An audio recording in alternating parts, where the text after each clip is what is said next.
a Guadalupe Acosta Naranjo, que es el coordinador del Frente Cívico Nacional, con quien hemos hablado en diferentes ocasiones, cosa que le aprecio, y te aprecio que estés aquí ahora, pues para analizar y hablar de lo que está sucediendo. Bienvenido, Guadalupe. Muchas gracias, Gracias Carmen. por estar acá. ¿Cómo definirías el momento de este septiembre de 2024? Que la República está en vilo, que nuestra democracia está en vilo, en riesgo brutal. Estamos a punto de que pueda suceder que lo construido durante décadas, por lo menos 4 décadas, se destruya en unas cuantas horas, con un apresuramiento brutal, sin ninguna justificación. No hay emergencia nacional para que se esté haciendo lo que se está haciendo en estos momentos en el campo legislativo, con un presidente que todos los días se levanta a empujar esas reformas, a criticar a los opositores a esas reformas, a exigirle a sus legisladores que le den esas reformas, y a un presidente de Morena diciendo que lo van a hacer muy pronto para entregarle un regalo al presidente de la República. ¿Eso digo? Eso dijo. ¿En esos términos? Eso dijo en una plenaria del PT. Mario Delgado afirmó que antes de que culmine el periodo del presidente, sus legisladores le van a dar un regalo. ¿Qué regalo?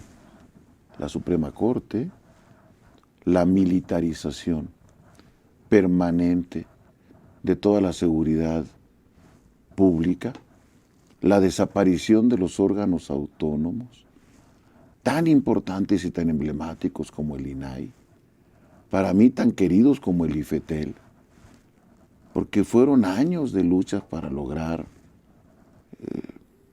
regular a los monopolios televisivos y también económicos, porque también quieren terminar con el órgano de regulación económica. Bueno, un regalo al presidente, de veras esa es la urgencia nacional. Y luego vemos, por otro lado, con cierta esperanza, que hay vientos frescos cuando llegan jóvenes a manifestarse, estudiantes en defensa de la independencia judicial, de la carrera judicial, de que la Corte no sea sujetada por una fuerza política, y cuando ves a los trabajadores, inéditamente a los jueces, yo creo que los jueces... Pero también déjame detener, hay otros estudiantes que se han manifestado masivamente a favor de la reforma. Sí, llegaron estudiantes que todos los estudiantes tienen el mismo valor, muchos de filosofía, muchos estudiantes de carreras no afines al Poder Judicial, que tienen todo el derecho de manifestarse. Por cierto, en un evento donde 2 ministras salen a confesar lo que ya sabíamos todos, pero que es una barbaridad que lo hagan en un mitin, decir que son orgullosamente fundadoras y militantes de Morena, que le agradecen al presidente que las propuso y en los hechos las nombró, como es el caso de Lenia Batres. Lenia Batres hablando de nepotismo, una Batres más, hablando de nepotismo en el gobierno y en el Poder Judicial. Bueno, vientos difíciles sí, momentos difíciles sí, pero también te digo que me alegra que jóvenes salgan, que trabajadores, que jueces, que magistrados y que ministros hoy. Todo el Poder Judicial reclamando que haya una discusión seria, no que no haya una reforma judicial. Nadie ha reclamado que no haya una reforma judicial, sino que se pueda discutir seriamente todo el tema de la impartición de justicia, que no sea una reforma parcial, que no solamente se preocupen por cómo se eligen los jueces, sino cómo se imparte justicia, no nomás quién los nombra y quién los elige, eso no resuelve los problemas de fondo, que no ven el tema ministerial, que no ven el asunto penitenciario, que no ven los abogados de oficio, que solamente ven el tema judicial, el de cómo se elige el poder judicial. Parece ser una venganza, pero en fin. Y 43 senadores que están resistiendo, que el día de ayer, uno por uno, ya dijeron, votaremos en contra, es el número mágico exactamente, el número donde por un suspiro se logra salvar la República si es que ellos se mantienen firmes. Entonces estamos viviendo momentos inéditos. Inéditos. Hay un tema que le he escuchado a Dan Augusto López sobre, bueno, se ha abierto la posibilidad de que se discuta que son las 2/3 partes y si se requiere, y si son 85.3 las 2/3 partes u 86. Al final de cuentas, esa aritmética, el 85.3 baja a 85 senadores o el 85.3 tiene que ser 86. Sube 86. A ver, ¿cuál es lo legal? Así está resuelto desde hace tiempo, Carmen, por el propio, pero lo acaban de sacar de nuevo. Por el propio Senado de la República, tiene sus tablas de cómo son las mayorías calificadas, si está el 100%, si está el 90%, si está el 80%, eso está ya. Y en el caso de que esté el 100% de los senadores, en las propias tablas del Senado y las votaciones han dicho que son 86 senadores. A ver. ¿Por qué? Porque 85 no es 2/3. Es que la Constitución no dice casi 2/3. La Constitución dice 2/3. No, ya merito 2/3. 2/3 son 86. 85 no son 2/3. No le podemos dar una patita de un senador para que se complementen los 2/3. Son enteros. Los senadores son personas. Y por lo tanto 85 no complementan las 2/3 partes. Eso está más que explorado. El Senado, en las propias páginas de gobernación que él presidió, Adán Augusto, amigo Adán Augusto, ve las propias páginas de gobernación y ahí dice que 2/3 para el Senado son 86 senadores. Si está el 100% de los senadores. Si está el 100%. Y si no está el 100% de los senadores, ¿cuál es el escenario? Si no está el 2, si llegan 127, no 128, y de parte de la oposición nomás llegan 42, entonces tendrán los 2/3, según las mismas tablas que están ahí publicadas. Por eso es tan importante. A ver, si llegan 127. Y llegan 85 del oficialismo y 42 de la oposición, entonces con estas mismas tablas sí tienen 2/3. Por lo tanto, ¿qué puede ocurrir? No, aprobarían su reforma. No, sí. Es decir, que bueno, es que lo que yo sé, porque pues estamos... podrían dejar de ir para que no esté el 100%. Es que han intentado ya no que se cambie a alguien, sino que no asista a alguien. Exacto. De la oposición. Exacto. Por eso lo de Riquelme, que está en el hospital. Por eso lo de Riquelme, que ya lo dieron de alta a Riquelme y por lo menos en comunicación directa que hemos tenido con él va a estar presente en la sesión. Está en su casa ahorita recuperándose, pero sí le permitieron viajar en avión el médico le permitió viajar en avión y va a viajar. Riquelme es un agente muy firme al que yo tengo tiempo de conocer. Estuvimos juntos en la Alianza Federalista de Gobernadores. Él fue de los 10 gobernadores que se declararon se salieron de la CONAGO y siempre se mantuvo muy firme. Mantuvo Coahuila, él prefirió dar la batalla junto con su partido y ganar la elección. No prefirió una embajada, no prefirió una senaduría, prefirió una embajada. No prefirió una embajada, prefirió ganar. Es una gente muy firme, va a estar Riquelme presente. Hemos visto también que los senadores de oposición y los líderes de oposición están planteando que van a estar alistados todos los representantes ahí por si algo sucede. Todos los suplentes. Quise decir los suplentes. Todos los suplentes, sí, es una decisión que tomaron. Los suplentes. Es una decisión que tomaron de que todos los suplentes también estén presentes para cualquier circunstancia. Los 43 senadores lo han dicho ya de viva voz, los 43. Es muy importante eso, muy importante.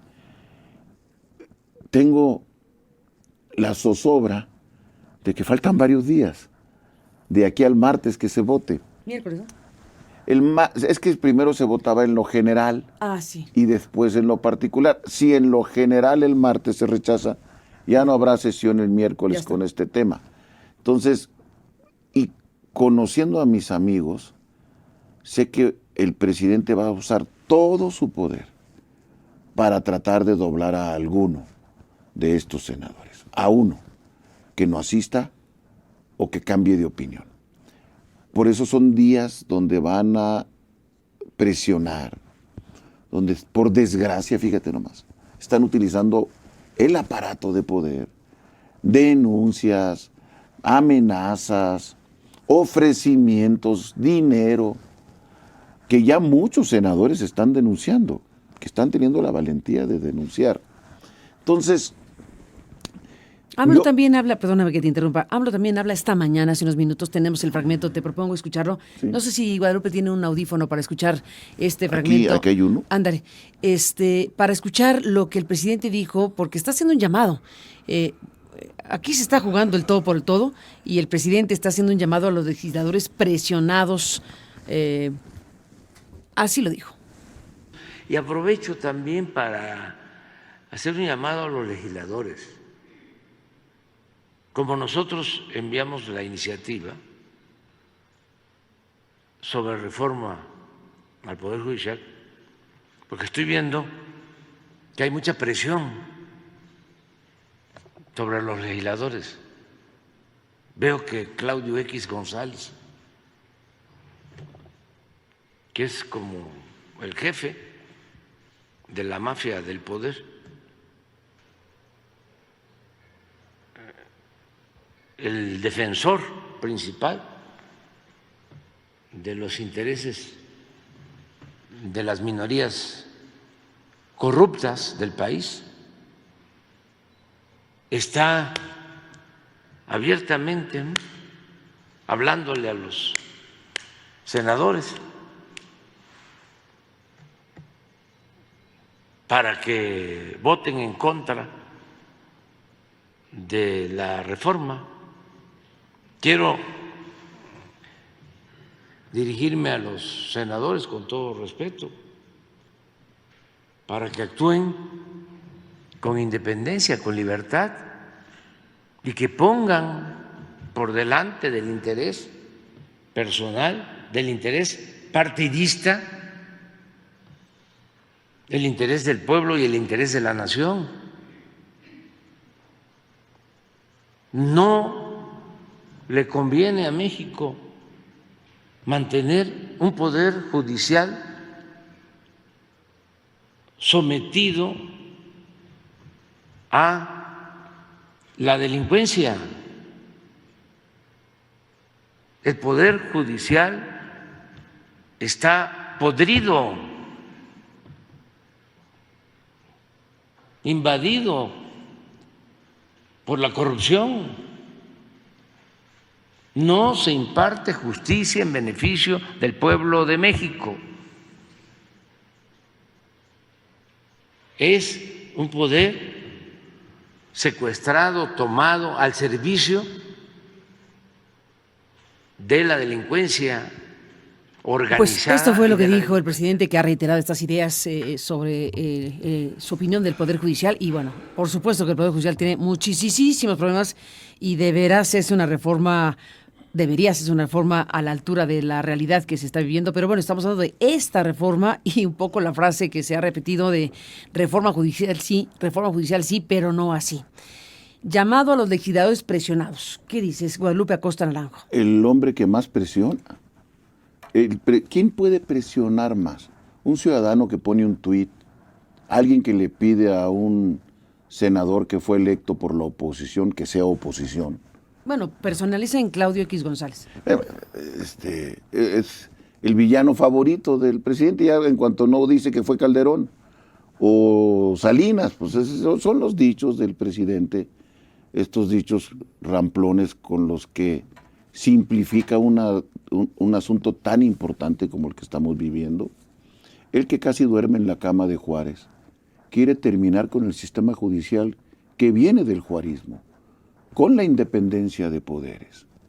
Y por esa razón hay que volver a explicar y a explicar una y otra vez que no estamos en contra de una reforma al sistema de justicia integral, que no es correcto primero que solamente se mire los problemas en los jueces, que puede y seguramente existen y hay, pero que la impartición de justicia viene desde las fiscalías que él que él interviene, que los gobernadores intervienen. La gente sufre mucho para presentar una denuncia. ¿Cuánto sufre una mujer para presentar una denuncia por violación, por acoso? ¿Qué pasa con las madres buscadoras que no pueden encontrar a sus hijos? No es culpa de un juez. Que no encuentres a sus hijos son culpa de la Procuración de Justicia. Tenemos que hacer una reforma integral, pero el presidente lo que quiere es tener el control del Poder Judicial.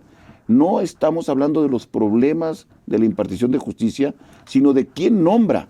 Y hay que recordarle a la gente que esta propuesta que él hace estipula que solamente propone el presidente y los poderes que él controla. Y que por lo tanto, lo que él va a hacer es proponernos 9 Lenia Batres. No gente que tenga una carrera judicial. O sea, que elija a todo mundo, pero los pongo yo los Pues candidatos. sí, Pues ustedes entonces escojan. vengan a votar entre los que yo voy a poner. Entre los que yo voy a poner. Pues ese es el tema, ese es el tema. Pequeño problema. No, pues ahí y ya está. vimos en el mitin de ayer, ¿para qué las quiere? A esas que propuso que ayer salen a decir, somos fieles al presidente, somos fieles a Morena. En voz alta.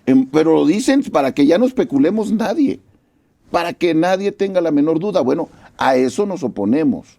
Claro que nos oponemos y nos oponemos millones, pero además debe de recordarse que estamos en este problemón porque alteraron la integración de la Cámara de Diputados.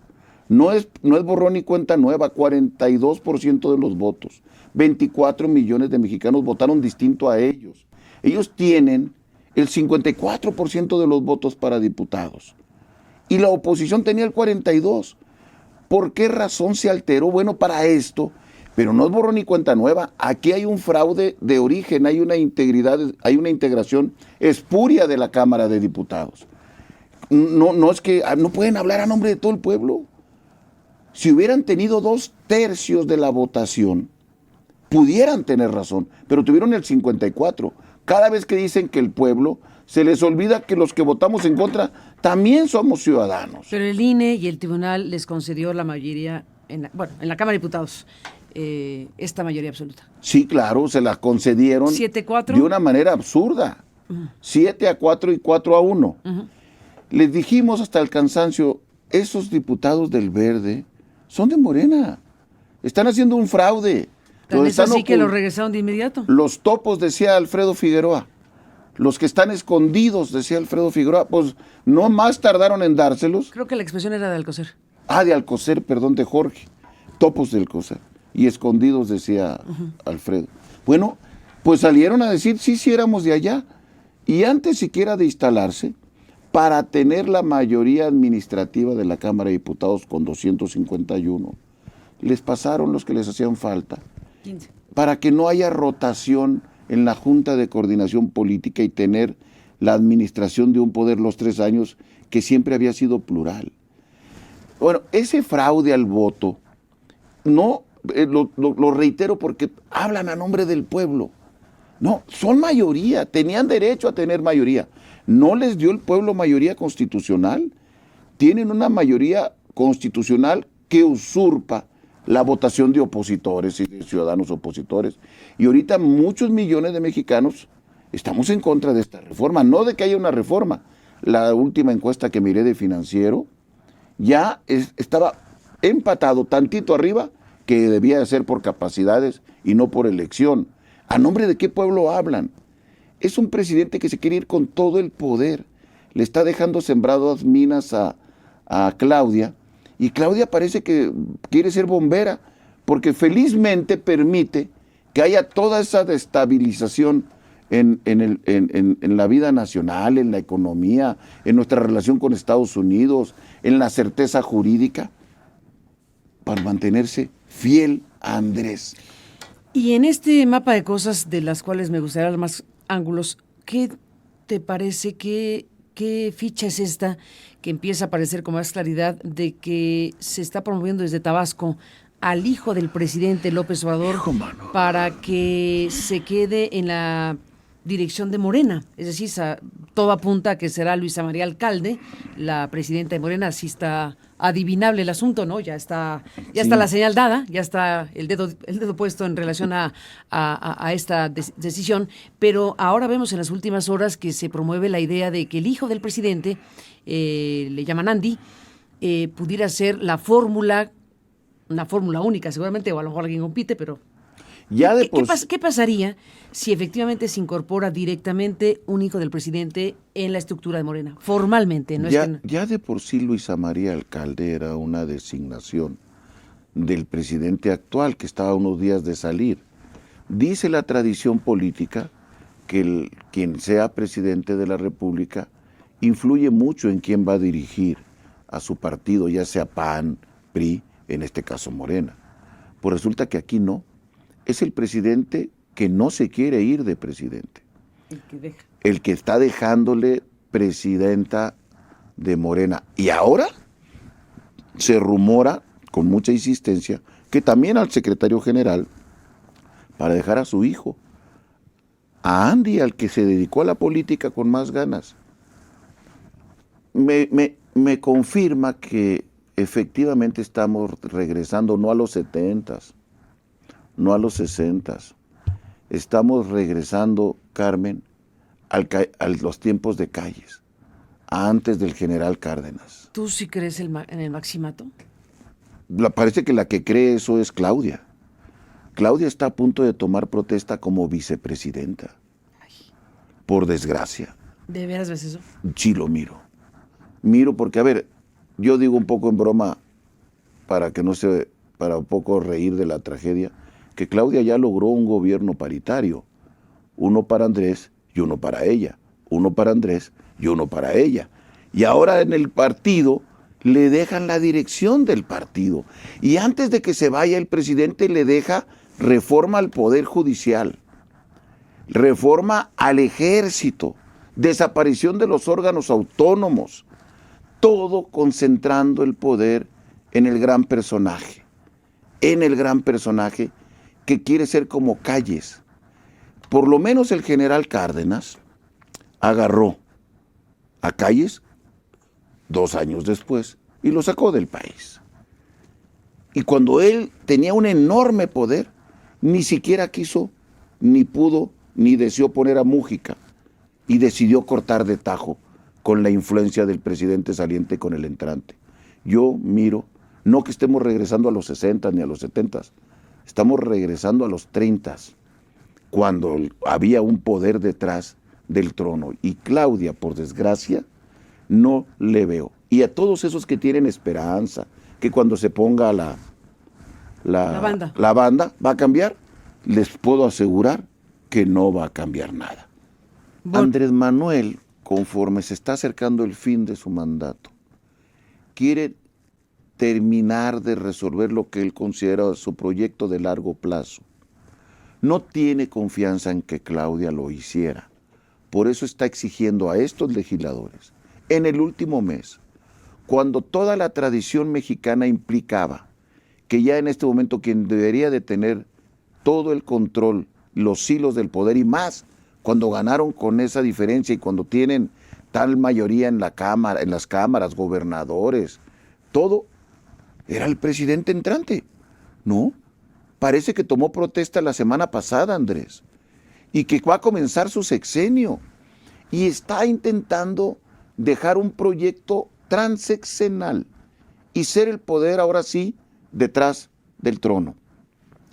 No hemos visto al peor López Obrador. Imaginemos, la Corte termina atrayendo el caso, declara que no es correcto que esta legislatura esté resolviendo. ¿Es posible eso?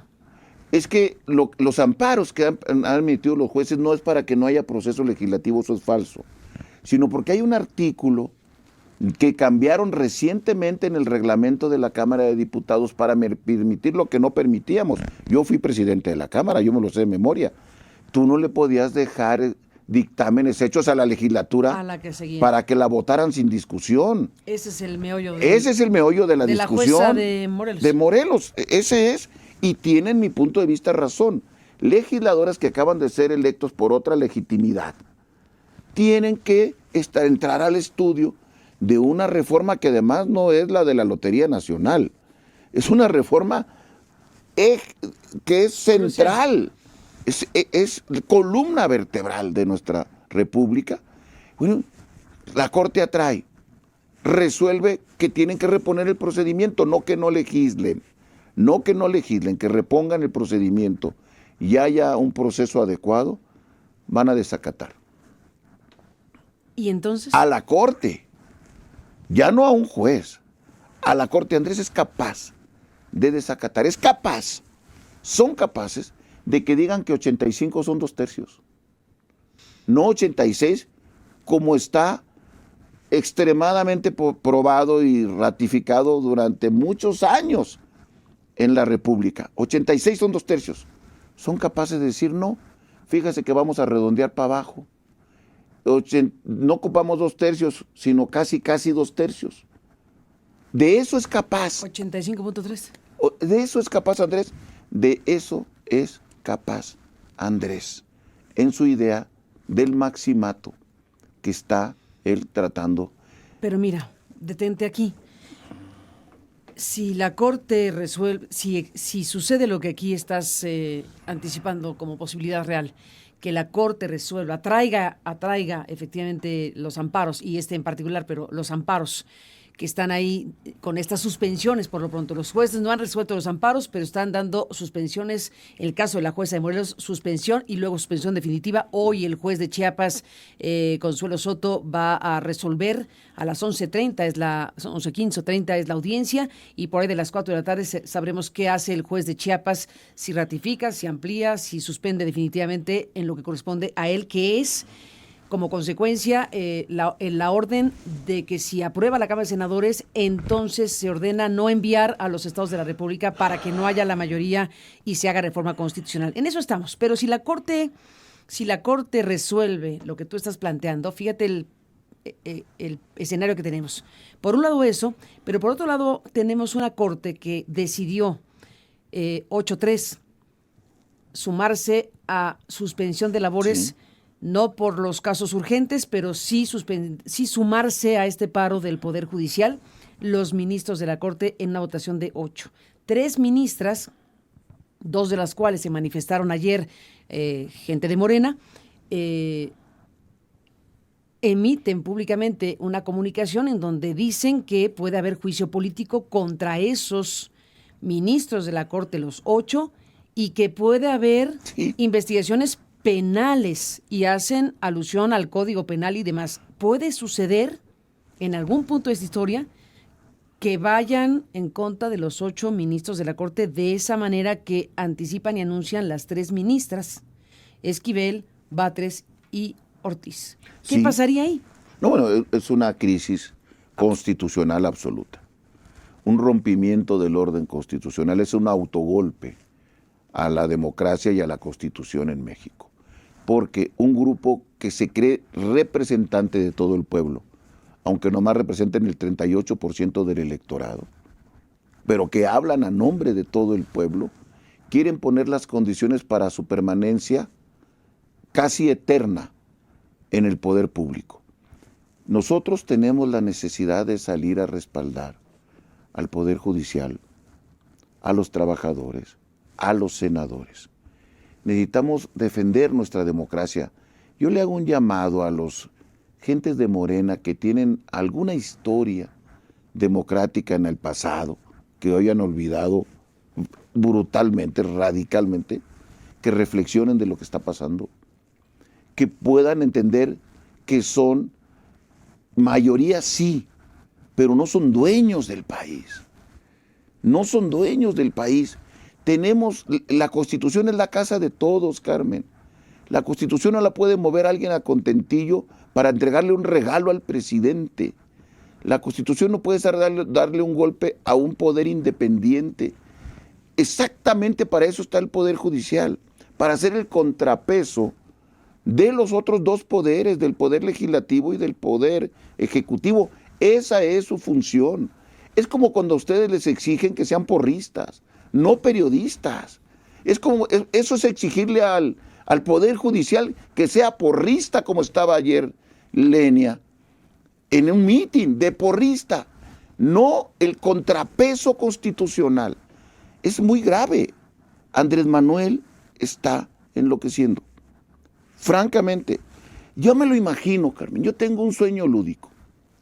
Yo quiero ver, si pudiera en las casas de los famosos tuviera las cámaras de la chingada, o sea, del rancho, A ver, hay que hablarle a Kirin Miret. para saber qué va a hacer Andrés a los 15 días que se levanta a las 5:30 y no tiene los reflectores en la sala. ¿Qué va a hacer cuando, teniendo tantos hilos del poder, pero no tenga la adrenalina de estar en medio de las decisiones a lo que él está acostumbrado? Solo, porque ha anunciado que estará ya solo, que sus hijos y su pareja se quedarán por las razones laborales en la Ciudad de México. Al mes se va a asomar por la ventana y va a decir, ¿qué estarán haciendo allá sin mí? ¿Qué estarán haciendo allá sin mí? Es un hombre de poder, quiere exprimir hasta la última hora de su mandato para dejar las condiciones para seguir mandando. Y no va a saber qué hacer, no va a poder manejar de manera sensata la ausencia del poder o de los reflectores del poder, de la adrenalina del poder. Estamos en un momento de mucho riesgo en este país. Por eso, un llamado a los demócratas de este país, donde sea que estén, a que garanticemos el Estado de Derecho, a que garanticemos el orden constitucional, a que garanticemos democracia y libertades que son consustanciales del ser humano. Eso no puede ser que todo sea para quedar bien con el jefe. No puede ser que todo sea para tener una chamba. No puede ser eso. Eso o tener impunidad. No puede ser eso. Tenemos una gran tarea en estos días y ojalá haya alguien con un poco de lucidez en el otro bando y entiendan que todos somos mexicanos y que esta casa común nos pertenece a todos, que podemos discutir cómo mejorar las cosas, pero no se puede imponer una voluntad de 1/3 del país al conjunto de la nación. Guadalupe Acosta Naranjo, gracias por estar aquí esta mañana. Seguiremos hablando y bueno, un pues dando cuenta. comercial. A ver, ¿qué comercial quieres? El domingo vamos a movilizarnos del Ángel de la Independencia al Senado de la República en una movilización que tiene ahora un giro. Es en respaldo a los 43 senadores, en respaldo a los trabajadores, en respaldo a los estudiantes, pero particularmente en respaldo a los 43 senadores para pedirles que se mantengan firmes, que no cedan a la presión, que resistan, que sean dignos y que voten conforme a los millones de mexicanos que votamos por ser oposición. Lo primero que hay que aprender en la oposición es ser oposición y representar los 24 millones de mexicanos. Si es así, se los vamos a agradecer mucho y el país ese día va a respirar un poco más tranquilo. Guadalupe Acosta Naranjo, gracias por estar aquí esta mañana. Seguiremos hablando. Buenos Gracias. días. Volvemos después de la pausa.